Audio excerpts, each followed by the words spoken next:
Firefighter Sloan. I'm from the Mill Valley Fire Department. Today I'm here to talk to you about the Inforcer door prop, about the do's and don'ts, how to use it, and what training opportunities this door provides you. One of the ones that you can use right here is to be able to cut a door hinge. It's simply placed in here and locked in place with this set of vice grips. One of the training options that the Inforcer door provides you is the option to cut these 5-inch carriage bolts, and they're held in place on this side, and you got these retainer plates which are just slid in and slid out. You will find these plates in the Inforcer door box. If you move around to this side, you'll see this simulates a wall, and on the other side would be a possible bar, or reinforcement bar behind the door, and to go blow through that reinforcement bar, you would want to cut the heads of these carriage bolts. So place these through like so, and you hold them in place with a nut on the other side of those retaining bars.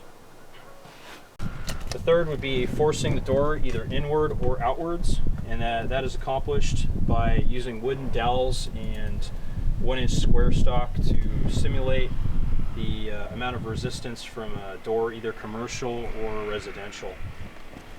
Fourth training opportunity right here is the option to cut rebar. It's accomplished by using this little quarter turn. You open it up, you can go ahead and stick rebar in and lock it in place, and go ahead and cut with a rotary saw. Another option you have with the rebar, go ahead and you place the rebar through the rebar keeper.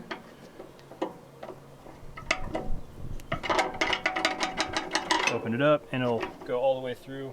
It will pop out through this door crack, and then you go ahead and lock it in using the quarter turn, and you can go ahead and insert the blade of your rotary saw through this crack and go ahead and simulate cutting through bolts. Last training opportunity the door affords is to be able to cut chain.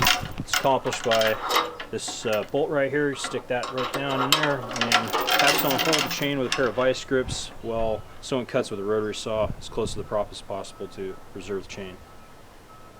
To use the Inforcer door, you have a couple different options. The first one, to simulate a residential door, you would use your 1-inch piece of square stock, and it is placed in this right here, this gap right here, and you would simply pound it into the hole using a flat-headed axe.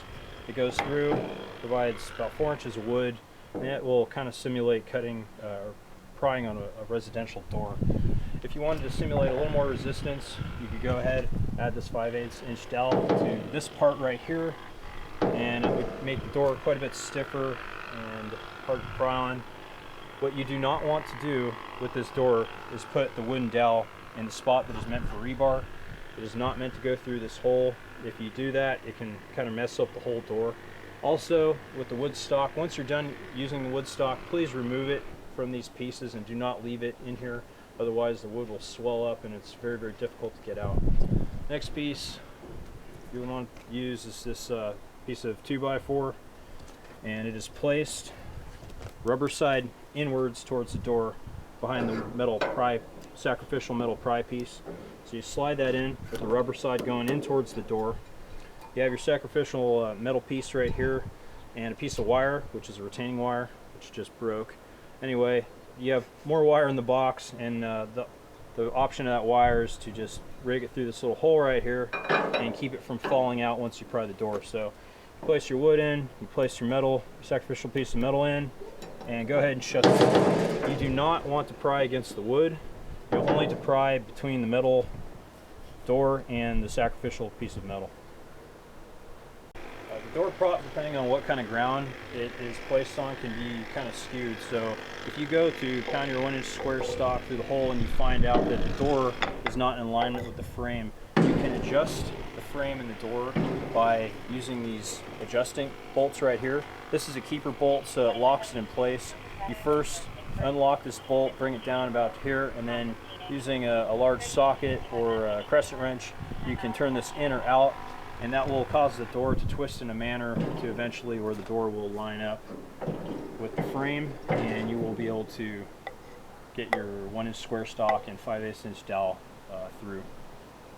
Next piece we have right here is the Inforcer forcible entry box. This contains all the supplies that you would use to use the box. You have your 1-inch square stock, you have your wood Inforcer pieces, you have spare door hinges, chain, rebar, and 5/8 inch wooden dowels. They're all kept in here to keep everything clean and keep the wood dry so it doesn't swell during the winter.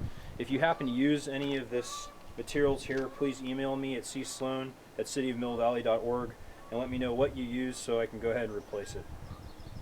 When you're done using the Inforcer door prop, please take the extra time to remove all extra scraps of wood and any garbage that you brought with you and remove it from the site. And also make sure to remove all the wooden dowels and 1-inch square stock from the holding holes.